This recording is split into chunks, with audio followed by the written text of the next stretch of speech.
구약 성경 가운데서 하나님이 개인과 언약을 맺은 사건은 딱 두 군데가 있습니다. 하나님이 개인과 언약을 맺은 사건, 첫 번째는 아브라함이고 두 번째는 다윗입니다. 구약의 두 가지 양대 산맥과 같은 언약이 첫 번째는 아브라함의 언약, 두 번째는 다윗의 언약입니다. 물론 민족들과 맺은 언약들이 있습니다. 십계명을 주시면서 이스라엘과 언약을 세우시고, 또 예레미야 언약도 굉장히 중요하죠. 앞으로 주실 성령에 대해서 마음판에 이제 하나님께서 말씀을 새기시겠다고 말씀하셨습니다. 그 중에서도 다윗 언약이 기록된 오늘 사무엘하 7장, 굉장히 중요한 하나님의 약속이 있습니다. 어쩌면 메시아에 대한 간접적인 약속도 이 안에 포함되어 있습니다. 사울에게 쫓겨다니던 오랜 시간이 지나고 드디어 헤브론 유다 왕이 되고 7년 후에 이스라엘 통일왕이 된 다윗, 얼마나 감격스럽고 얼마나 놀라운 사건입니까? 자기가 이렇게 살아있는 것이 신기했을 것입니다. 죽을 뻔한 수많은 위기의 순간들이 정말 많았지만 그를 지켜주시고 함께 하신 신실하신 하나님께서 다윗에게 약속을 이루어 주셨습니다. 이스라엘 왕이 되고 그는 하나님을 향한 사랑과 사모함이 있었는데, 사무엘하 5장에 가장 먼저 그가 실행했던 것은 바로 하나님의 법궤를 다윗의 왕궁으로 옮겨오는 일이었습니다.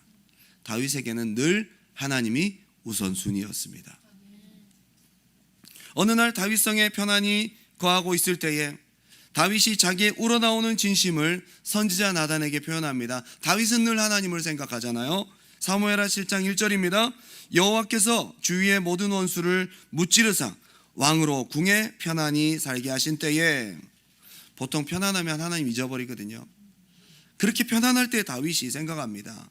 왕이 선지자 나단에게 이르되 볼지어다, 나는 백향목 궁에 아주 편안하게 살거늘 하나님의 궤는 천막 안에 있다. 뭘 말하는 걸까요? 나 하나님 위해서 성전 짓고 싶어. 이 다윗의 마음이에요. 나는 이렇게 좋은 백향목 궁에 사는데 하나님의 궤가 저렇게 초라한 천막이 있어서 되겠냐, 늘 생각하는 겁니다. 누가 시킨 것도 아닙니다. 부담을 준 것도 아닙니다. 하나님이 명령하신 것도 아닙니다. 다윗의 마음입니다. 하나님을 사랑하는 다윗의 생각입니다. 늘 하나님을 생각합니다.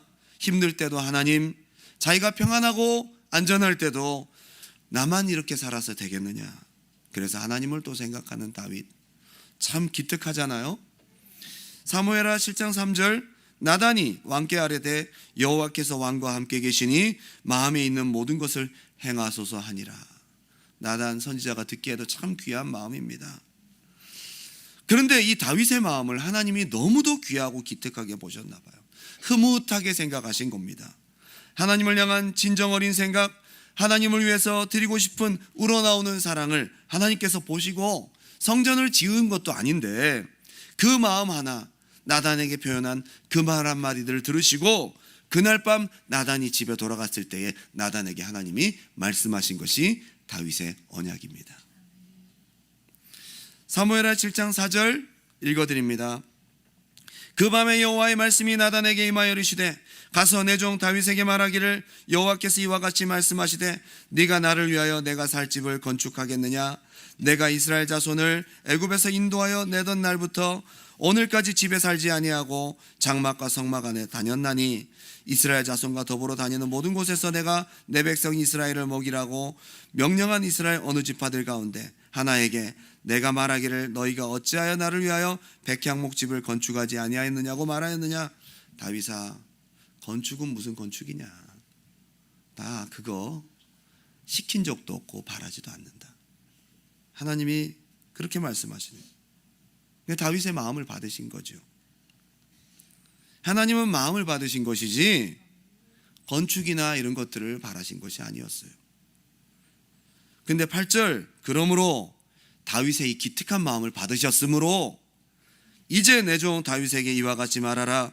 만군의 여호와께서 이와 같이 말씀하시기를 내가 너를 목장 곧 양을 따르는 데에서 데려다가 내 백성 이스라엘의 주권자로 삼고 쭉 이제 얘기를 합니다. 내가 너를 높여줄 거고 네 나라를 내가 지켜주겠다. 내가 네 집 지어줄게. 하나님을 위해서 집을 지으려고 했더니 하나님이 내가 네 집 지어줄게 말씀하십니다.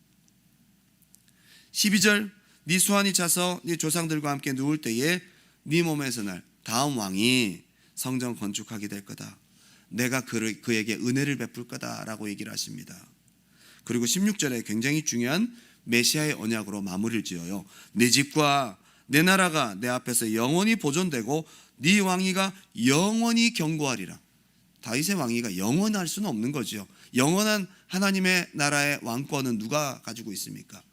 예수 그리스도거든요. 메시아 언약이라고 부르는 거예요. 그래서 나단이 이 모든 말씀들과 이 모든 계시대로 다윗에게 말하니라. 유명한 다윗의 언약입니다. 이 모든 하나님의 말씀, 하나님이 다윗에게 주신 언약을 들은 후에 오늘 우리가 읽은 다윗이 하나님을 향한 감사의 기도가 소개되고 있습니다. 오늘 저는 2022년 추수감사절을 맞이하여서 하나님의 은혜를 생각하는 시간, 하나님 앞에 다윗이 올려드렸던 이 감사의 기도를 함께 묵상하면서 우리도 함께 하나님께 감사를 올려드리고 표현할 수 있는 그러한 시간이 되길 바랍니다. 두 가지로 함께 은혜를 나누고자 원합니다. 첫 번째는 한번 따라합시다. 거절하신 것 감사. 다윗의 감사 기도에 하나님의 거절을 감사로 표현하는 것이 있습니다. 다윗에게 말씀하신 하나님의 언약을 가만히 보면 너무도 감사한 축복과 앞으로 다윗에게 주실 축복과 언약들이 있지만 사실 성전을 짓고 싶어하는 다윗의 소원을 아주 좋게 거절하셨어요.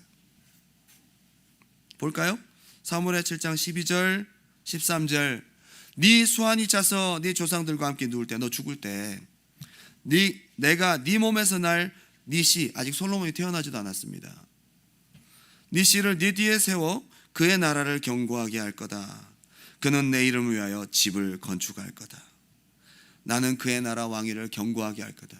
이 다윗하고는 좀 상관없는 이야기다, 그죠? 다윗이 이 얘기를 들었을 때 감사보다는 서운함이 있지 않았겠어요? 얼마나 바랬는데요.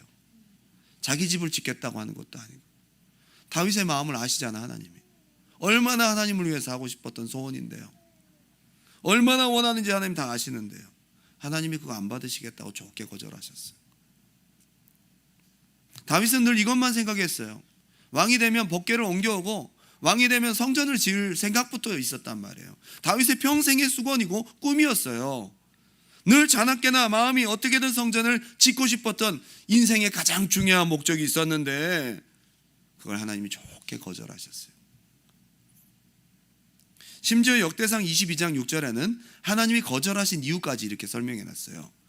자, 다윗이 그의 아들 솔로몬을 불러 이스라엘 하나님 여호와를 위하여 성전 건축하기를 부탁하여 다윗 솔로몬에게 이르되 내 아들아 나는 내 하나님 여호와의 이름을 위하여 성전을 건축할 마음이 있었으나 여호와의 말씀이 내게 임하여 이르시되 너는 피를 심히 많이 흘렸고 크게 전쟁하였느니라. 네가 내 앞에서 땅에 피를 많이 흘렸은즉 내 이름을 위하여 성전을 건축하지 못하리라. 사실 이 다윗 언약에는 하나님이 거절하신 좋은 표현만 돼 있지만 조금 더 리얼하게 다윗이 들은 이야기는 넌 너무 사람을 많이 죽였어. 넌 전쟁을 너무 많이 했어. 그래서 성전 짓지 마. 얼마나 마음이 아팠을까요? 다윗인들 전쟁을 그렇게 많이 하고 싶고 사람을 그렇게 많이 죽이고 싶었겠습니까? 상황이 전쟁을 할 수밖에 없었던 상황이 많았는데 하나님이 그 이유 때문에 거절하신 거예요. 역대상 22장 9절입니다. 보라 한 아들이 내게서 나리니 그는 온순한 사람이라 내가 그로 주변 모든 대적에게서 평온을 얻게 하리라. 그의 이름을 솔로몬이라 하리니 이는 내가 그의 생전에 평안과 안일함을 이스라엘에게 줄 것임이니라. 그가 내 이름을 위하여 성전을 건축할지라. 그는 내 아들이 되고 나는 그의 아버지가 되어 그 나라 왕위를 이스라엘 위에 굳게 세워 영원까지 이르게 하리라 하셨나니. 가만히 보면 다윗 언약보다도 솔로몬 언약에 더 가까워요. 정작 다윗 언약이라고 다윗이 받은 언약은 솔로몬이 더 많은 베네핏이 있는 것 같아요. 네 때보다 네 아들 때가 더 좋을 거다. 내가 그를 아들로 삼을 거다. 뭐 이런 분위기면 감사보다는 서운함이 더 크지 않을까요? 다윗이 그토록 하나님 앞에 드리고 싶어서 올려드렸는데 이런 결론이 나고 말았어요. 근데 다윗이 이렇게 고백하며 감사합니다. 내가 원하고 소원하던 것들이 거절당했는데 다윗이 이렇게 고백하고 감사합니다. 읽어봅시다. 18절, 사무엘하 7장 18절입니다. 다윗 왕이 여호와 앞에 들어가 앉아서 이르되 주 여호와여, 나는 누구이오며 내 집은 무엇이기에 나를 여기까지 이르게 하셨나이까. 하나님이 지금까지 나를 인도하신 것이 너무 감사합니다. 내가 그토록 원하는 거 거절하셨는데 다윗은 뭐가 있어요? 지금까지 나를 살려주셔서 여기까지 인도하신 게 감사한 거예요. 19절, 주 여호와여, 주께서 이것을 오히려 적게 여기시고 또 주의 종에 있을 집에 있을 먼 장래 일까지도 말씀하셨습니다. 지금까지 이렇게 인도하신 것도 너무 큰 은혜인데 이걸 작게 여기시고 앞으로 더 많은 은혜를 주시겠다고요? 20절, 주 여호와는 주의 종을 아시오니 다윗이 다시 주께 말씀하오리까. 무슨 말씀하오리까? 주의 말씀으로 말미암아 주의 뜻대로 이 모든 큰 일을 행하사 주의 종에게 알게 하셨나이다. 이 가만히 보면 성전 짓지 말라고 거절하신 것에 대한 서운한 마음보다 다윗은 나 같은 저 이름도 없는 저변의 목동을 택하셔서 부르시고 사울의 손에서 지금까지 구원하시고 이렇게 자격 없는 나를 왕으로 만드시고 지금까지 인도하셨습니다. 이 감사가 여기까지 차 있는 거예요. 내가 누군데? 내가 자격이 있습니까? 은혜 받을 자격이 있습니까? 구원받을 자격이 있습니까? 하나님이 당신을 택하셨잖아요. 하나님이 자녀로 부르셨잖아요. 이런 작은 나를 택하시고 이렇게 인도하신 하나님에 대한 감사가 여기까지 차 있는 거예요. 22절, 그런즉 주 여호와여, 이러므로 주는 위대하시니 이는 우리 귀로 들은 대로는 주와 같은 이가 없고 주 외에는 신이 없음이니이다. 땅에 어느 한 나라가 주의 백성 이스라엘과 같으리까. 하나님이 가서 구속하사, 그죠? 뒤에 보게 되면 그의 신들에게서 구속하사 백성을, 너무 위대하신 하나님에 대한 감사, 그 하나님이 나의 하나님이기에 감사, 그리고 그 하나님이 우리를 구원하셨습니다. 우리 민족을 구원하셨습니다. 엑소더스에 대한 감사. 그리고 우리는 하나님의 백성, 하나님은 나의 하나님, 우리의 하나님. 이러한 놀라운 감사가 가슴 가득히 차 있었던 다윗은 자기가 원하는 것이 이루어지지 않았다고 해서 서운하거나 섭섭하지 않았습니다. 2022년 여러분 한 해를 돌아보면 응답받지 못한 기도도 많잖아요. 솔직히 여러분 기도했는데 응답 다 됐습니까? 축하드립니다. 그럼 당연히 감사해야 되고요. 아니, 하나님 앞에 성전 지어드린다는 게 왜 거절당해야 돼요? 좋은 일인데. 하나님 앞에 거룩한 일, 좋은 일, 내 것을 원하는 것이 아니라 하나님의 영광을 위해서 했는데 그것도 거절당할 때가 있어요. 거절된 소원, 이루어지지 못한 내 꿈과 소원. 그래도 다윗이 감사할 수 있었던 이유는 무엇입니까? 하나님이 나를 택하셔서 여기까지 인도하셨다. 내가 믿는 하나님이 너무 위대하시다. 그 하나님 나의 하나님이라는 거예요. 하나님이 나를 애굽에서 구원하셨다는 거예요. 구원받은 은혜가 그 어떤 것보다도 크길 바랍니다. 하나님이 하나님 되시기에 감사할 수 있는 거예요. 무엇으로 이 감사를 흔들 수 있겠습니까? 나 같은 것을 택해 주시고 구원해 주시고 다사다난했던 2022년 한 해를 여기까지 인도하셨다. 얼마나 감사합니까? 그 크신 하나님이 이렇게 작은 나를 아시고 택하시고 붙드시고 섬세하게 우리의 삶을 이끌어 오신 것이 얼마나 감사합니까? 때때로 여러분 응답받지 못한 기도도 있고 내 뜻대로 되지 않은 많은 일들이 2022년 있었을 것입니다.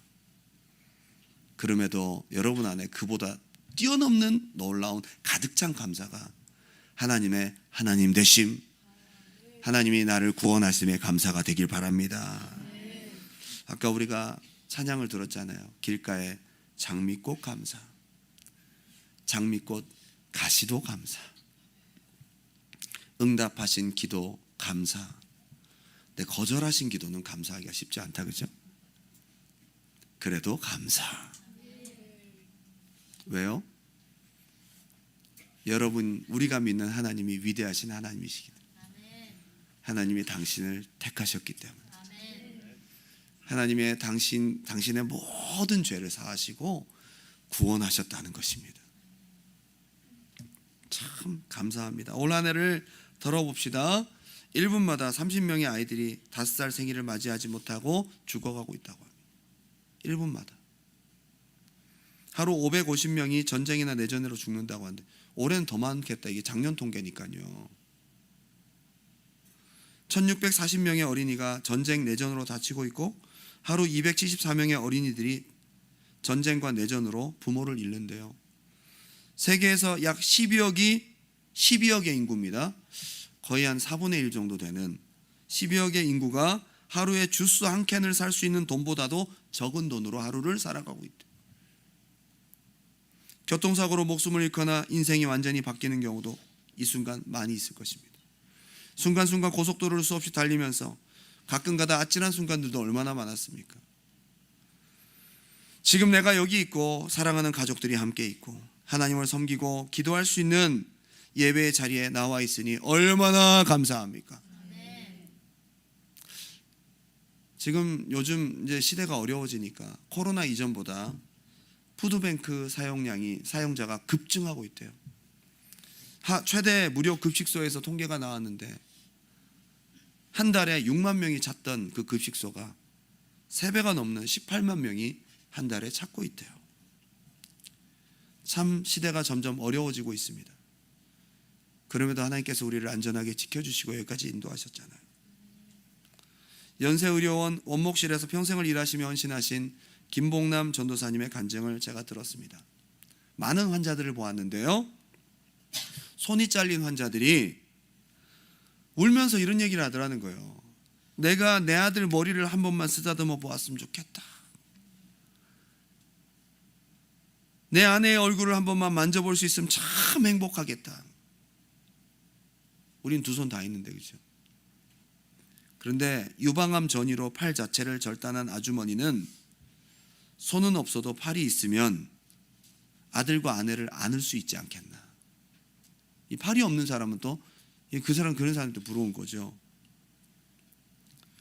발이 없는 사람도 마찬가지입니다. 팔이 없는 사람들은 어디 마음대로 다닐 수라도 있지, 우리는 다니지도 못한다는. 그런데 그들을 보면서 그것도 감사해야 된다라고 얘기하는 사람이 있는데 바로 척수장애인이래요. 척수장애인. 이들은 팔다리 없는 분들이 나일론 환자라고 부른대요. 무척 부러워한답니다. 이 척수장애인들은 소변이 마려운지 대변이 마려운지 느낌조차 없대요.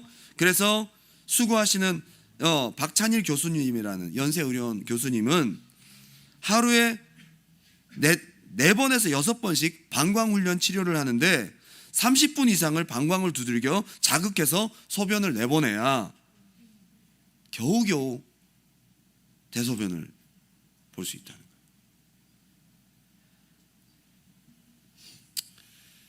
마실 것을 권해도 이분들은 마실 수도 없습니다.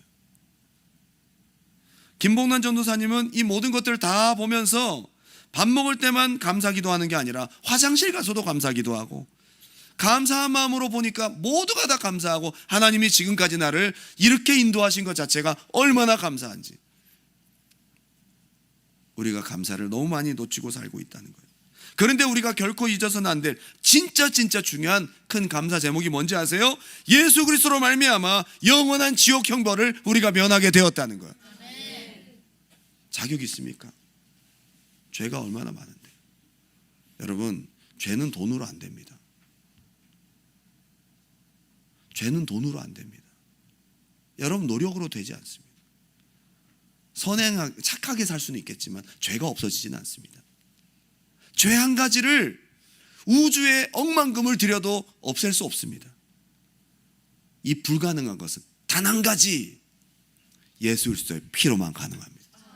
그 귀한 보혈을 다 흘려주셨어요. 나를 대신해서 돈을 주신 게 아니에요. 죽어주셨어요. 자격 없는 나를 위해서. 저는 그렇게 인생을 많이 살지는 않았지만 그래도 반은 살았잖아요. 참 시간 빠릅니다. 이렇게 한 번 더 살면 저는 인생이 끝나지 않겠습니까? 인생 참 짧다고 어른들이 많이 말씀하시더라고요. 참 짧다고 말씀하시더라고요. 금방 시간이 지나갑니다. 100년도 못 사는 인생이 지나고 나면 영원히 갈 곳이 있어야 되는데 하나님이 우리에게 허락하셨습니다. 여러분 때때로 여러분들이 기도하고 소원하는 것들이 응답되지 않았을 수도 있습니다. 그러나 오늘 다윗의 감사가 있길 바랍니다. 다윗의 감사. 로마서 5장 8절 다 같이 한번 읽어볼까요? 큰 소리로 시작. 우리가 아직 죄인 되었을 때에 그리스도께서 우리를 위하여 죽으심으로 하나님께서 우리에 대한 자기의 사랑을 확증하셨느니라. 아멘. 오늘 이 감사가 우리 가슴 가득히 사무치게 하나님께 표현되는 은혜가 있기를 주님의 이름으로 축원합니다. 시련이 아무리 크다 할지라도 구원받은 모든 죄인들은 감사할 이유를 언제나 발견할 수 있다라는 말을 한 사람이 빌립 E. 하워드라는 사람입니다. 두 번째입니다. 다윗의 감사. 한번 따라 합시다. 앞으로 이루어 주실 것 감사. 성전 건축을 반대하신 현실적인 답변 외에는 하나님이 주신 다윗의 언약은 굉장히 두루뭉실하고 언제 이루어질지 모르는 약간 비현실적인 먼 미래의 약속 같은 느낌이 듭니다. 다윗 언약을 다 들었을 때에 조금 다윗이 현실적인 사람 같았으면 성전 건축 반대하셨구나 라고 끝날 거예요. 다윗이 이렇게 표현하잖아요. 종의 집에 있을 먼 장래일까지도 말씀하셨네요. 하나님, 먼 장래. 아직까지 된 것이 없지만 다윗은 먼 장래에 있을 것 같은 미래의 일을 믿음으로 붙들었습니다. 믿음으로 감사했습니다. 감사는 한번 따라 합시다. 믿음으로 하는 것. 하나님께 올려드리는 감사는 믿음으로 하는 거예요. 믿음으로 하는 것입니다. 하나님 앞에 현실, 내 눈앞에 내가 원하는 눈앞에 보여지는 것만으로 감사하는 것이 감사가 아니고 아직 이루어지지 않았지만 신실하신 하나님을 신뢰함으로 내게 이루실 약속을 바라보고 감사하는 것입니다. 감사는 현재 현실에서 보여지고 느껴지는 것보다 믿음의 눈으로 재해석하는 것이 중요하다. 감사는 이미 되어진 현실보다 앞으로 주실 약속을 붙드는 것이 중요하다. 성숙한 믿음의 감사입니다. 저는 다윗의 감사의 기도 가운데 다윗의 성숙한 믿음을 우리는 엿보게 됩니다. 여러분, 되어진 것만 가지고 감사하지 마시고 하나님께서 신실하시고 선하실 뿐만 아니라 여러분에게 놀라운 하나님의 약속을 앞으로 성취하실 것을 바라보고 감사하시기 바랍니다. 사무엘하 7장 25절 여호와 하나님이여 이제 주의 종과 종의 집에 대하여 말씀하신 것을 영원히 세우셨사오니 말씀하신 대로 행하소서. 말씀하신 대로. 26절 사람이 영원히 주의 이름을 크게 높여 이르기를 만군의 여호와는 이스라엘의 하나님이라 하게 하옵시며 주의 종 다윗의 집이 주 앞에서 견고하게 하옵소서. 그리고 27절 만군의 여호와 이스라엘 하나님이여 주의 종의 귀를 여시고 이르시기를 내가 너를 위하여 집을 세우리라 하셨으므로 주의 종이 이 기도로 주께 간구할 마음이 생겼나이다. 이 두루뭉실해 보이는 비현실적인 약속의 말씀을 다윗은 믿음으로 붙들면서 이걸 이루어 달라고 간구할 마음이 생겼다는 거예요. 여러분 믿음이 있기 바랍니다. 28절 주 여호와여 오직 주는 하나님이시며 주의 말씀들이 참되시니이다. 주께서 이 좋은 것을 주의 종에게 말씀하셨사오니 이루어 주옵소서. 약속받으면 다윗은 꼭 이루어 주실 줄 믿습니다. 꼭 이루어 주실 줄 믿고 감사합니다. 다윗은 감사와 믿음으로 이 약속을 딱 붙들었어요. 여러분 시간 2022년 여러분들에게 주어진 약속들이 얼마나 많습니까? 안 된 것만 붙드는 것이 아니라 현실적인 것만 붙드는 것이 아니라 내게 주실 약속, 내게 주신 약속들을 붙들고 그것을 감사할 수 있는 믿음의 감사가 있길 주님의 이름으로 축원합니다. 우리 같으면 현실적인 응답을 구하는 답변, 주여 이 사람이 제 짝이면 말씀해 주세요. 주님 이 길이 제 길이면 형통케 해주세요. 주님 이걸 채워주세요. 공급해 주세요.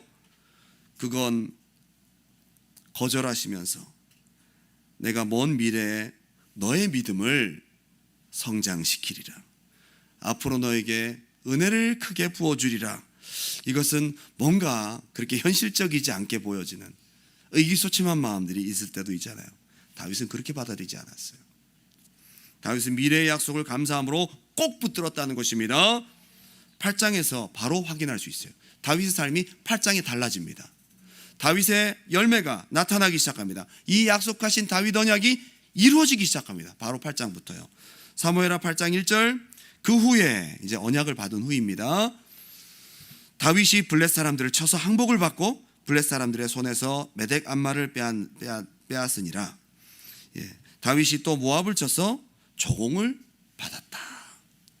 3절에는 소바왕 하다데셀의 마병을 쳐부수고 5절에는 그를 도우러 온 강력한 아람 군사까지 22,000명을 쳐부십니다. 갑자기 왜 8장부터 이런 전쟁의 성과를 막 나타내기 시작할까요? 다윗이 받은 언약의 힘입니다. 네 나라를 견고하게 할 거다. 네 원수를 엎드러뜨릴 거다. 이것을 추상적으로 받지 않았어요? 성전은 비록 거절하셨지만 하나님이 주신 약속을 다윗은 굳게 붙들고 그것을 믿음으로 현실에 사용했습니다. 여러분의 감사가 이런 능력이 있기 바랍니다. 믿음이 있으면 여러분 하나님의 약속은 분명해지고 현실적이 됩니다. 6절, 다윗이 다메섹 아람의 수비대를 두매 아람 사람이 다윗의 종이 되어 조공을 드리니라. 다윗이 어디로 가든지 여호와께서 이기게 하시니라. 이 모든 게 그냥 된 게 아니라는 거예요. 다윗이 싸움을 잘해서 된 것이 아니라는 거예요. 이 모든 것이 다 하나님이 주신 언약을 이루신 과정이다.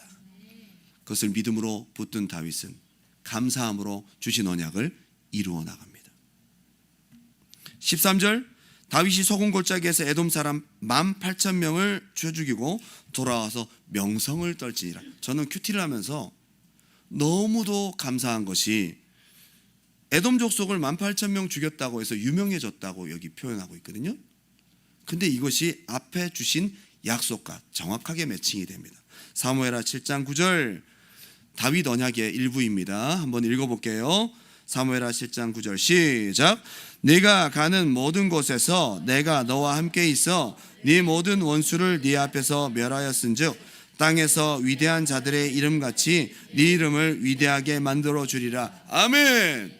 이것을 먼 미래의 것으로 추상적인 것으로 받지 않았어요. 다윗은 감사로 그것을 붙들고 믿음으로 감사하면서 그의 삶 가운데 나타내었습니다. 사용했습니다. 여러분, 저는 이번 추수감사절을 통해서 때로는 거절하셨지만 내게 주신 더 큰 구원을 감사하고 내게 주신 언약의 약속들을 믿음으로 감사하면서 현실 속에서 믿고 붙들고 나아갈 수 있는 감사의 열매, 믿음의 열매가 있기를 주님의 이름으로 축원합니다. 먼 미래의 약속처럼 보여지는 앞으로의 약속도 다윗처럼 감사로 붙들고 현실에서 믿음으로 사용하니까 놀랍게 그 사실들이 앞당겨져서 실현되는 은혜들이 있다는 것입니다. 저는 오늘 추수감사주의를 맞이한 우리가 다윗처럼 때로는 현실적이지 않아 보이고 더디게 이루어져 보이는 하나님의 말씀들을 그동안 받은 많은 말씀들도 있고 이 시간 주시는 말씀도 있습니다. 얼마나 많습니까? 그것을 붙드는 믿음의 감사, 그것을 사용하는 감사의 삶이 있기를 주님의 이름으로 부탁드립니다.